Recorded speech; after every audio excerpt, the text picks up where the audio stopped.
a valorar una empresa que sea relativamente sencilla, ¿ya? Que generalmente tiene cuentas que son más operacionales en términos genéricos. La única cuenta no operacional que muchas veces tiene es como el efectivo y el efectivo equivalente. Entonces les voy a leer el caso, ¿ya? Deportino es una empresa familiar que importa indumentaria deportiva y artículos para el cuidado de salud, en otras palabras, insumos médicos que los venden en clínicas y centros asistenciales y esas cosas, ¿ya? En general la empresa es muy estable. Una de las ventajas competitivas que tiene la empresa en general, todavía me acuerdo de ella, es que ellos tienen una muy buena sistema de inventario, ¿ya? A diferencia de otras empresas pequeñas en general que potencialmente pueden tener sistemas de inventario más precarios, ellos desarrollaron como Deportino, ¿ya? Un sistema de inventario que les permite mantener el inventario óptimo. Como son importadores también, ¿cierto? En general, lo que hacen ellos es importar ropa, ¿ya? Importar insumos y venderlo. Y por lo tanto quedan expuestos a un riesgo de tipo cambiario, si se dan cuenta, ¿ya? Y generalmente lo que hacen ellos para poder evitar muchas veces, a ver, para poder evitar quedar muy expuesto a los riesgos de tipo de cambio, ¿ya? Lo que algunas empresas hacen es tomar opciones de tipo de cambio, ¿cierto? Opciones que generalmente, o contratos de futuro, ¿ya? Para poder asegurar un tipo de cambio específico, ¿ya? Lo otro es generar reserva, ¿ya? Que todo lo que se vende, pues, generalmente va a mantener un sistema de cash holding, que es retención de caja, ¿cierto? Para poder evitar cualquier de estos tipos de shock que generalmente vienen relacionados a un incremento del tipo de cambio, ¿ya? Y por lo tanto, ¿cierto? Una de las cosas importantes que tenía esta empresa para poder lidiar con estas fluctuaciones de tipo de cambio, en el caso de los importadores, ¿cierto? Es que en general mantienen remesas en dólares, ¿ya? O sea, mantienen caja en dólares para poder lidiar con ese tipo de cosas, ¿ya? Deportino es una compañía, no es una compañía abierta en bolsa, no es posible observar el beta de sus acciones, por tanto, se utiliza un promedio de la industria desapalancado, 0,72, al 30 de diciembre del 2018. Miren, fíjense bien, el bono al Banco Central en pesos chilenos, porque la empresa vende en pesos principalmente y las proyecciones de crecimiento se estimaron en pesos chilenos, ya generalmente con un factor que incluye, ¿cierto?, más un factor nominal más que real, por eso es que no se utiliza una tasa libre de riesgo en UF, ¿ya? Y más que nada, esa tasa en aquel momento era de 4,23%. ¿Ya? El premio por riesgo de mercado en Chile en aquel momento era de 6,94. Acuérdense que hoy día lo miramos, ayer lo miramos, era 7,4%, ¿se acuerdan? La estructura de capital objetivo de la empresa es de 20% deuda y 80% de patrimonio. No tenía deuda y el tipo no tenía intenciones de apalancarse para seguir creciendo. De hecho, como era una empresa familiar que atendía un público bastante seguro y cautivo en general, no tenía una mayor ambición de seguir ganando cuota de mercado, empresa chica, pero tampoco quería seguir creciendo porque sentía como empresa familiar de que en general seguir creciendo era exponerse a un riesgo operacional mayor, ¿ya? La estructura de capital objetivo, perdón, al riesgo de la deuda, ¿cierto? Es de 0,44, ya, que ese es como el beta de la deuda, ya, que corresponde al costo de endeudarse del 8%, la tasa de impuesto a las utilidades del 27%. Como ya dijimos, ¿cierto? La empresa no va a seguir creciendo mucho, y generalmente se asume que en términos genéricos la empresa va a crecer en 4,8% en términos nominales en el periodo comprendido entre 2019 y 2021. Y en el largo plazo se supone que la empresa solamente va a crecer más o menos en el ámbito de lo que es la inflación esperada, más o menos con un 4% anual. Los estados financieros de la empresa se muestran a continuación. ¿Qué podemos observar de esta empresa, si se dan cuenta? En general, en términos de activos corrientes, y fíjense, la contabilidad todavía utiliza activos circulantes, ya, pues, todavía usan como el GAP, ya. Eh, ¿Qué es lo más grande que mantienen, cierto? Oye, en general, deudores por venta, que son las cuentas por cobrar, en términos genéricos, ¿cierto? Y la existencia son lo que gran parte pesa de lo que es la operación del negocio. Y claramente guardan disponible y depósito a plazo en dólares, ¿cierto? Para poder solventar esas fluctuaciones de shock del tema del tipo de cambio. Si se dan cuenta, es una empresa importadora que se basa principalmente en un tema logístico y se estoquea, ¿cierto? El sistema de inventario potencialmente nosotros podríamos decir que es lo más importante para esta empresa, porque si vemos el componente de activos de largo plazo, ¿cierto? Lo que es principalmente, mira, maquinaria y otros activos fijos y no mucho más que eso, ¿ya? Entonces, los activos fijos no son muy altos, ¿ya? En términos genéricos, ¿ya? Y el total de activos son principalmente un componente muy de corto plazo, ¿ya? Entonces, el gran negocio de este tipo de empresa, o de esta empresa en específico, ¿cierto? Es tener una buena planificación de corto plazo, ¿ya? Mantener un cierto nivel de capital de trabajo que le permita una contingencia, dado que la operación del negocio en términos genéricos de este tipo de empresas que son más que nada importadores es muy de corto plazo, ¿ya? Si lo vemos en términos de deuda, la empresa prácticamente no tiene deuda, salvo el último año que es el 2018. El 2019 no tenía deuda, ¿cierto? Y el 2018 tiene una deuda muy, muy pequeña. Entonces nosotros vamos a asumir que al menos la empresa se va a financiar con un 20% de deuda, ¿ya? Y por lo tanto, ¿cierto? El patrimonio es de 856 millones de pesos. Fíjense bien, yo les dije que era una empresa que, que no era muy grande, ¿cierto? El crecimiento de los ingresos es prácticamente plano, no crece nada, ¿cierto? Lo que sí es, en términos genéricos, es que los márgenes se mantienen relativamente estables, salvo este año 2018, porque tuvo que haber habido algo relacionado a gasto anticipado o algún tema de eso, ¿ya? O impuestos o alguna cosa de esa, que donde la utilidad fue más alta en términos genéricos, ¿ya? Entonces, ¿qué vamos a hacer en este ejercicio? Mira, vamos a estimar el beta apalancado, costo patrimonial y costo de capital promedio ponderado para la empresa, ¿cierto? Que es lo que nos interesa porque vamos a tratar de proyectar el flujo de caja operacional del negocio, o sea, el EBIT después de impuestos, más la depreciación y amortización, menos inversión en reposición, más inversión en crecimiento, si es que lo tiene, ¿ya? Acuérdense que acá no va a invertir en crecimiento, y el único crecimiento esperado no es por inversión en flujo, sino por el EBITDA a precio, ¿cierto? Que nosotros dijimos que iba a ser un crecimiento más nominal de 4%, esperando que la expectativa inflacionaria de largo plazo, ¿cierto?, fuera del 4%, ¿ya? Entonces, acuérdense porque lo estamos haciendo en pesos. Si lo hubiésemos tenido que hacer en UF, esto, la tasa de crecimiento hubiese sido en cero. ¿Se entiende, muchachos? ¿La tasa de crecimiento hubiese sido qué, profe? No se escuchó. Cero, cero, cero. Si hubiese sido en... ¿Por qué? Porque todo el efecto ¿cómo se Se llama? anula con la inflación. Inflacionario va a ir recogido a través de la UEF, ¿ya? Sí. Entonces, estimamos la inversión en capital de trabajo, reposición, nuevos activos y prácticamente el déficit de capital de trabajo, el valor de los activos prescindibles, proyectar los flujos de caja libre para los próximos 3 años de operación y obtener el valor de la empresa, ¿ya? Y del patrimonio. Los supuestos generalmente es que el capital de trabajo operacional, ¿cierto? Es cuentas por cobrar, más inventario, menos cuentas por pagar. La caja la dejamos fuera, ¿cierto? Y por lo tanto la caja el efectivo y efectivo equivalente va a ser un activo prescindible. Vamos a calcular el valor de los flujos de caja descontados, ¿cierto? Y le vamos a sumar la caja a ese valor, ya para poder obtener el valor de la empresa. Entonces, el déficit superávit de capital de trabajo se estima como la diferencia entre el capital de trabajo operacional observado a diciembre del 2019 y el capital de trabajo operacional a diciembre del 2020. ¿Por qué? Porque nosotros invertimos antes, ¿cierto?, en capital de trabajo.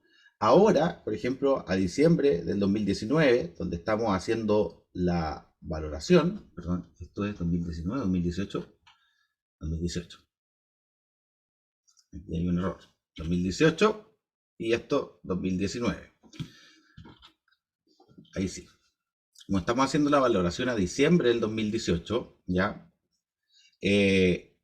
ya directamente para poder cumplir con el capital de trabajo para solventar ventas del 2019, necesitamos ajustar ese capital de trabajo e invertir en capital de trabajo ahora. Generalmente eso se llama déficit de capital de trabajo, ¿ya? Lo que yo observo a la fecha de valoración versus lo que yo debería invertir a esa misma fecha, que es lo que es el capital de trabajo esperado a 2019, ¿ya? ¿Se entiende? La deuda financiera está compuesta por otros pasivos financieros corrientes y por otros pasivos financieros no corrientes. Entonces, en general, acá la deuda financiera, si vamos a la cuenta de pasivos, ¿cierto? Podemos ver que otros pasivos en el banco, acreedores varios, de largo plazo, simplemente más de largo plazo, porque acá está provisiones, retención, impuestos por pagar, no hay pasivos financieros corrientes. Entonces, eso es el ejercicio. En general, ¿cierto? Si nosotros vamos al ejercicio en general, ¿cierto? Lo primero que, bueno, acá hice es traspasar, ¿cierto? Traspasar los estados financieros. Ya, esto es bastante más resumido respecto a lo que era la proyección anterior, ¿cierto? Yo simplemente lo resumía a 3 años. La proyección era un poquito más larga, ¿ya?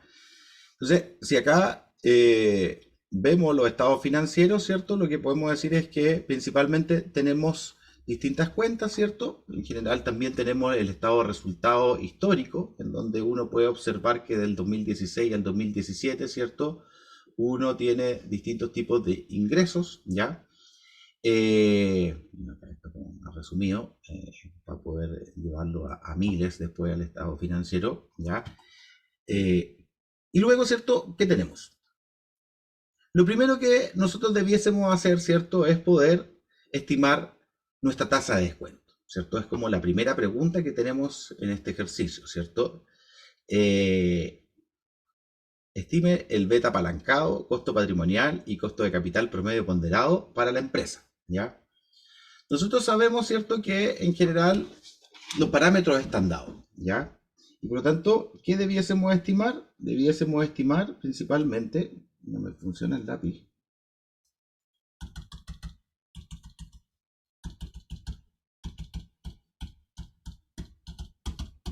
Denme un segundo. Que voy a reiniciar. Ya. Entonces, lo primero que íbamos a ver, ¿cierto? Era estimar el costo de capital. Dijimos, ¿cierto? Que en general, ¿qué tenemos? Tenemos, ¿cierto? Una empresa que trabaja en Chile, ¿cierto? Y lo primero que vamos a hacer es estimar un beta con deuda, ¿ya? Dijimos que la estructura de capital objetivo, ¿cierto? Principalmente era de 20 de deuda, 80 de patrimonio, ¿se acuerdan? Y por lo tanto, en términos genéricos, ¿cierto? Este beta con deuda va a ser igual a qué cosa? Al beta sin deuda, que era un dato dado, que era 0.77, 0. Estoy medio piti. Quizás sería bueno. No veo nada.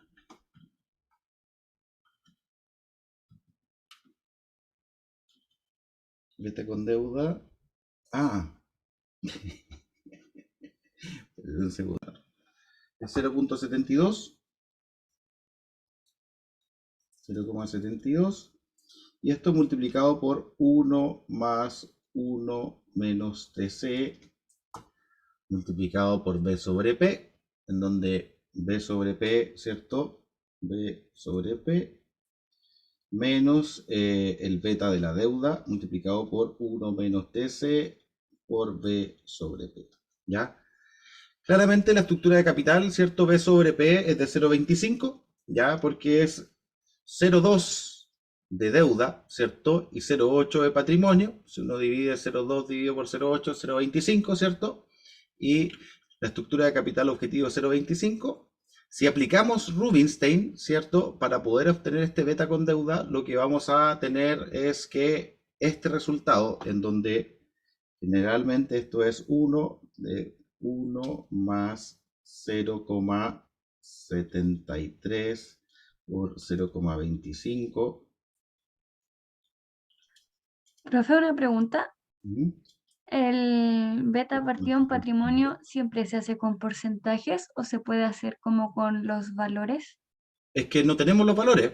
Ya. Como nos estamos dando una estructura de capital objetivo en este caso específico, ¿cierto? Y no estamos tomando una estructura histórica, porque si ustedes se dan cuenta, la estructura histórica nos indica que la empresa tiene muy poca deuda, si se dan cuenta. Entonces, acá nos estamos dando una estructura de capital objetivo, asumiendo que la empresa va a tener en el largo plazo una estructura donde tiene 20% de deuda y 80% de patrimonio. ¿Se entiende? Sí, pero en el caso de que tuviéramos lo histórico, ahí serían con numeritos en vez de con porcentajes, ¿cierto? Sí, con numerito en vez de con porcentaje, Ya. sí. Menos el beta de la deuda, donde dijimos que el beta de la deuda, ¿cierto? Para esta empresa iba a ser de 0.44, ¿ya? 0.44 por 0.73 por 0.25.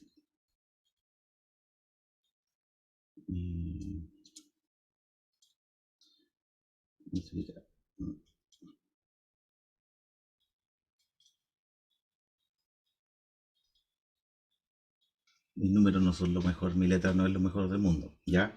Entonces, si obtenemos eso, nos daría un beta con deuda de 0.77, ¿ya? Donde nos permitiría estimar nuestra KP, ¿ya? Acá simplemente hicimos una distinción, ¿ya? La principal distinción entre este KP y este otro, ¿cuál es, muchachos? Una décima al que me lo diga. KP, ¿cierto? Este KP, ¿cierto? Que es de 9,57%. ¿Qué asume? O dos décimas que me lo diga.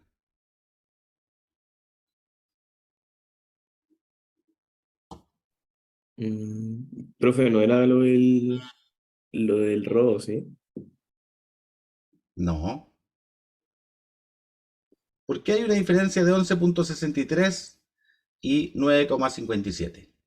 No es que uno se considera como sin que la empresa se endeude y la otra como que considera... No, porque es el mismo KP, utilizando el mismo beta. Profe, el premio por riesgo de liquidez. Muy bien, don Carlos Peñafiel.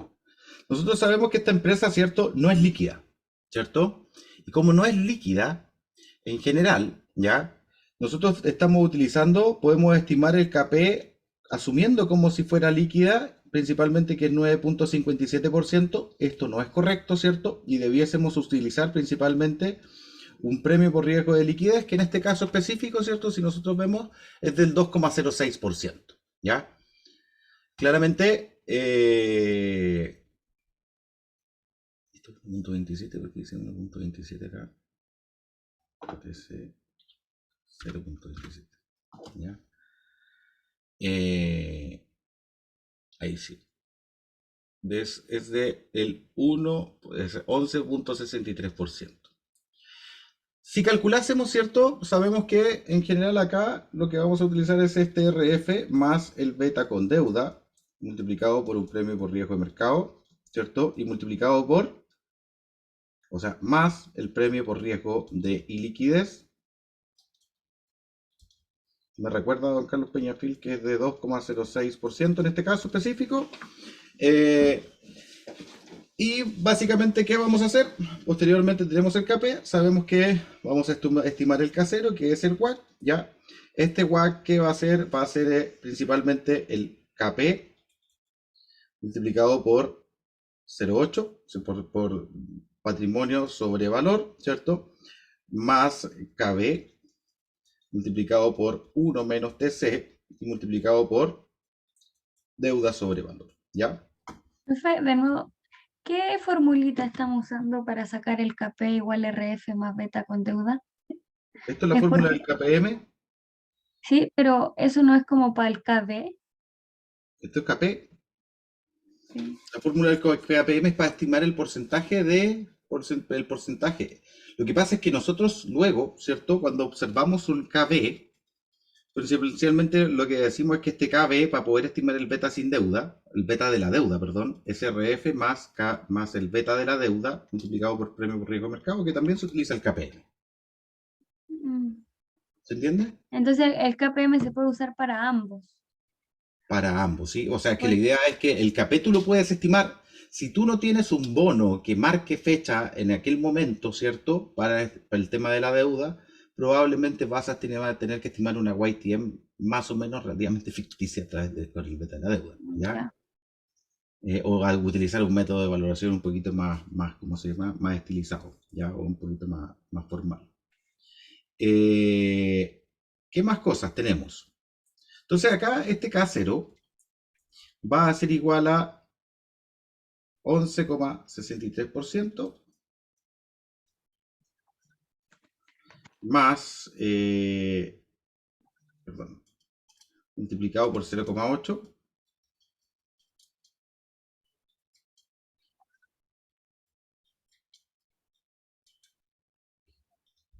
no me raya esto, 0,8 más el 8% que es el costo de endeudarse, ¿cierto? Multiplicado por 0,2 y multiplicado por 0,73. Y eso debiese ascender al 12,53%, que es el K0. Perdón. Entonces, ya teniendo la tasa de costo de capital, que es del 12,54% aproximadamente, lo vamos a dejar en negrita como para poder hacer la valoración. Ay, no hay que ver negrita porque el formato, ahí está.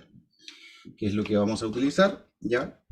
Esto directamente no lo vamos a usar, ya, porque la estimación se basa en un activo que no es líquido y por lo tanto tenemos que incluir este premio por riesgo de liquidez.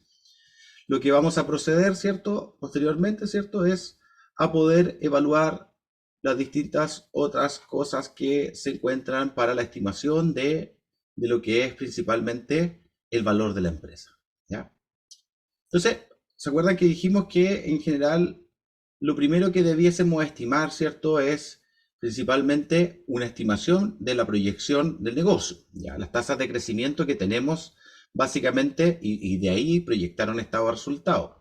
Las tasas de crecimiento que tenemos es que para el 2019 hasta el 21, ¿cierto? La tasa de crecimiento va a ser del 4,8% y en el largo plazo va a ser solamente una tasa de crecimiento nominal. Entonces, lo que vamos a hacer es poder hacer una proyección de estado de resultado. El estado de resultado tiene que ser lo suficientemente condensado, no incluir cada una de las partidas que están en el estado de resultado. Acá ya estaba condensado, y por lo tanto, si se dan cuenta, lo que vamos a tener es que es un crecimiento de los ingresos por venta en términos de 4,8%. Acá, ¿por qué no tengo los márgenes estipulados? Bueno. Entonces, si lo vemos acá, ¿cierto? 1.112 millones, ¿ya? No va a ser nada más que la multiplicación, ¿cierto? De esto, ¿ya? Este último valor, ¿cierto? Multiplicado por 1.048, ¿ya? ¿Qué dice?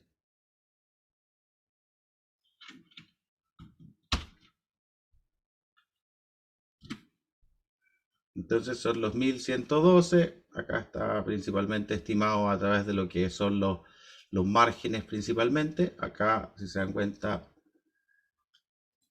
es como lo mismo. Si vamos a este, va a ser igual a este multiplicado por 1.048, ¿ya? Y este es lo mismo, ¿ya? Entonces, así vamos construyendo nuestro estado de resultado. Dijimos que los costos de venta, ¿cierto? Probablemente, ¿qué va a ocurrir con los costos de venta? Se me cayó todo, ¿ya? Con los costos de venta, ¿cierto? Probablemente nosotros sabemos que la empresa va a mantener un margen relativamente estable. Podríamos evaluar cuál es ese margen que la empresa va a mantener. Si nosotros evaluásemos el margen principalmente, lo que podríamos hacer es que en general, ¿cierto? Asumir un margen, que en este caso específico, ¿cierto? Nosotros podríamos decir que este margen, ¿cierto? Representaría aproximadamente, nosotros vemos esto, ¿cierto? Así como bien genérico, esto dividido por este margen, ¿cierto? Asumimos que el margen es de 44,9%. Si esto lo dejamos fijo relativamente, ¿cierto? El M15, vamos a poder estimar más o menos cuáles son los márgenes estimados para cada uno de estos, ¿cierto? Ya. Como lo mismo, asume ese margen, 24,9, y que probablemente, ¿cierto?, es el observado promedio de los últimos años. Por ejemplo, nosotros podríamos decir que el margen promedio va a ser igual al promedio de este, ¿cierto?, sobre el promedio de este. ¿Sí? 49,32. Bueno, es un pequeño castigo, ¿ya?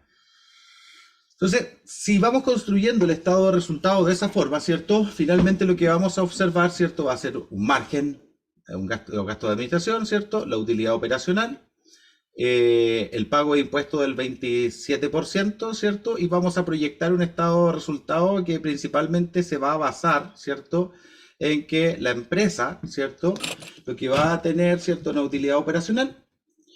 En términos genéricos, ¿cierto?, también dijimos que el flujo de caja que se proyecta, ¿cierto?, es en general la utilidad neta, ¿cierto?, o la utilidad operacional, que es este bit, ¿cierto?, de bit después de impuestos, ¿cierto? Ahí sí. Bit después de impuestos, ¿cierto?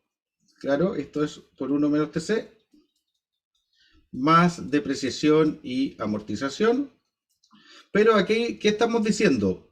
Que cuando sumamos la depreciación o reversamos la depreciación y amortización, ¿cierto?, al mismo tiempo también estamos invirtiendo, ¿cierto?, en reponer los activos. Y acá estamos diciendo que la inversión en reposición va a ser igual que la inversión en principalmente en que es lo que se deprecia el activo, ¿ya? Finalmente, ¿cierto?, lo que nosotros queremos hacer en este caso específico, ¿cierto?, es poder estimar un flujo de caja libre, ¿ya?, para la empresa. Este flujo de caja libre para la empresa, para pagarlo a los accionistas, ¿cierto?, debe ser consistente, ¿ya?, con dos cosas, ¿cierto? Principalmente lo que se invierte en activos de largo plazo, ¿cierto? Y por lo tanto este bit, ¿cierto?, una vez que se pague el accionista, no va a quedar todo como flujo de caja libre, sino que si las ventas crecen, ¿cierto?, ¿qué debiésemos invertir? Lo primero, ¿cierto?, es invertir en solventar los shocks de ventas, ¿ya? O sea, hay un efecto nominal, ¿cierto? O si hay un efecto real en el crecimiento de las ventas y de los ingresos, probablemente yo voy a tener que ir invirtiendo en capital de trabajo, ¿ya? Y lo otro es que si los 3 primeros años, ¿cierto?, yo crezco, probablemente lo que voy a invertir es en activos de largo plazo, ¿ya? Entonces, básicamente, lo que vamos a hacer en general, ¿cierto?, es poder asumir que vamos a tener un flujo de caja implícito, ¿cierto? Y este flujo de caja implícito, si es que mantenemos la inversión en crecimiento para que crezca un 4%, bueno, no, es que no iba a invertir cero, me equivoqué un poco, es que lo vamos a descontar a una tasa con crecimiento que va a ser R menos G, que va a ser nuestra tasa de descuento de los flujos de caja de la empresa, ¿cierto? Y claramente lo vamos a descontar a R menos G, que es nuestra tasa de costo de capital en general, nuestra tasa de costo de capital, ¿cierto? Que es el 12%, ¿dónde está el 12%? 12,54, menos el 4%. Pero antes de eso, ¿cierto?, dijimos que debíamos estimar el capital de trabajo, ¿ya? Y el capital de trabajo, principalmente lo vamos a estimar a través de lo que nosotros dijimos que se denominaba la inversión en capital de trabajo. La inversión en capital de trabajo, ¿cierto?, operacional, iba a ser a un ratio de capital de trabajo operacional neto multiplicado por el shock de ventas. Las ventas esto es en T, ¿cierto? Ventas en T más 1 menos las ventas en T. Entonces, probablemente, ¿qué vamos a hacer? ¿Cierto? Primero vamos a estimar cuál es el nivel de ventas que yo necesito, el nivel de capital de trabajo, ¿cierto? Si lo multiplicamos directamente a través de las ventas, ¿cuál es el nivel de capital de trabajo que yo necesito? Y vamos a ir computando las diferencias, ¿ya? Las diferencias que son las ventas en T más 1 menos T. Entonces, lo primero que vamos a ver, ¿cierto?, es el capital de trabajo operacional histórico. ¿Ya? En términos genéricos, ¿cierto?, nosotros podemos decir que el capital de trabajo operacional histórico son las deudores por venta, ¿cierto?, más las existencias, ¿cierto?, menos las cuentas por pagar. ¿Ya? Si lo estimamos de esa manera, ¿cierto? Después, y claramente va a ser todo igual, ¿cierto? Si eso lo dividimos, ¿cierto? Por un factor de rendimiento, que son las ventas de aquel año, ¿cierto? Generalmente lo vamos a dividir por las ventas de cada uno de los años, que son 963, 1117, ¿cierto? Tenemos que, en general, la empresa tiene una dotación de capital de trabajo, una política de capital de trabajo de aproximadamente, en promedio, ¿cierto? Que es de 67% de las ventas proyectadas. ¿Me siguen o no? ¿Sí, muchachos? Entonces, ¿qué vamos a incluir? Tenemos los ingresos proyectados, ¿cierto? Y probablemente vamos a estimar, ¿cierto? Un capital de trabajo operacional neto proyectado, ¿ya? Entonces, por ejemplo, a 2019, ¿cierto? Lo que en general uno podría pensar es que el capital de trabajo operacional neto van a ser las ventas por la política de capital de trabajo y así para cada uno de los años de la proyección, ¿ya? Aquí, por ejemplo, lo que vamos a hacer, ¿cierto? Es proyectar un año adicional, que es el 2022, porque en el 2022 vamos a tener ingresos con un crecimiento del 4% que van a ser perpetuos y que los vamos a llevar luego a 2021, ¿ya? En este caso específico, ¿cierto? ¿Qué dijimos? Que como el capital de trabajo operacional neto, ¿cierto? Es el ratio de capital de trabajo por el diferencial de ventas, lo que vamos a ir invirtiendo, ¿cierto? Es la diferencia de este con este, pero lo vamos a invertir aquí. Este con este, pero lo vamos a invertir aquí. Y este con este, pero lo vamos a invertir aquí. ¿Ya? Pero nos queda algo, si se dan cuenta. ¿Ya? Hay algo que es bien importante que nosotros debiésemos tener en cuenta. ¿Ya? Y es que nosotros estamos estimando que a 2019, ¿cierto? El capital de trabajo proyectado desde, o que debiésemos tener para poder solventar ventas para el 2019, debiese ser de 744.398. ¿Cierto? Pero, ¿qué tenemos en el estado financiero? Y en la actual, el stock a finales de 2018. A finales del 2018 tenemos que, en general, ¿cierto? Lo que se observa es que el capital de trabajo operacional de la empresa es de 683.035. ¿Me siguen o no? Entonces, uno podría pensar que está con un capital de trabajo menor de que el que debiese tener, ¿cierto? Y por lo tanto, ¿qué debería ocurrir? Debiésemos inyectar capital de trabajo para llegar a este, ¿cierto? Que son a este target que son 744.398. Y por lo tanto, ¿cierto? Nosotros lo que estamos observando es que estamos parados a finales del 2018, en donde debiésemos tener invertido o llegar a un target de 744.398 de capital de trabajo, ¿ya? Pero solamente tenemos 683. Y por lo tanto, ¿qué tendríamos, cierto? Tendríamos un déficit de capital de trabajo. No siempre es déficit, ¿ya? Hay empresas que tienen más capital de trabajo del que necesitan, ¿cierto? Y probablemente en esos casos tendría un superávit de capital de trabajo, ¿ya? Y si se dan cuenta, el déficit de capital de trabajo no es nada más que la diferencia, ¿ya?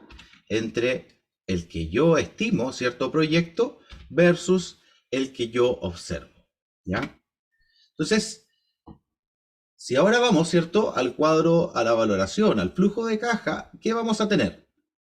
Lo más básico es que vamos a invertir, ¿cierto? En capital de trabajo. El capital de trabajo que vamos a invertir no es nada más que el capital de trabajo que habíamos proyectado anteriormente, ¿cierto? Dado este criterio de invertir en un ratio de capital de trabajo operacional neto, que como una política de capital de trabajo, ¿cierto?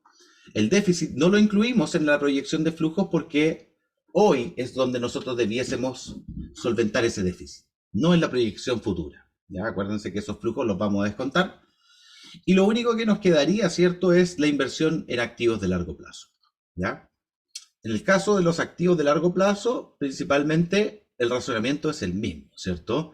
En general, ¿cierto?, lo que vamos a proyectar es activo físico, ¿cierto? Activo fijo de acuerdo a una política relacionada con los ingresos. ¿Ya? Por ejemplo, que vamos a tener, ¿cierto?, que en general maquinaria y equipos, ¿cierto?, se proyectan basándose principalmente en los ingresos y aproximadamente las maquinarias y equipos siempre, en términos promedio, en la historia son un 7,8%. ¿Qué vamos a tener?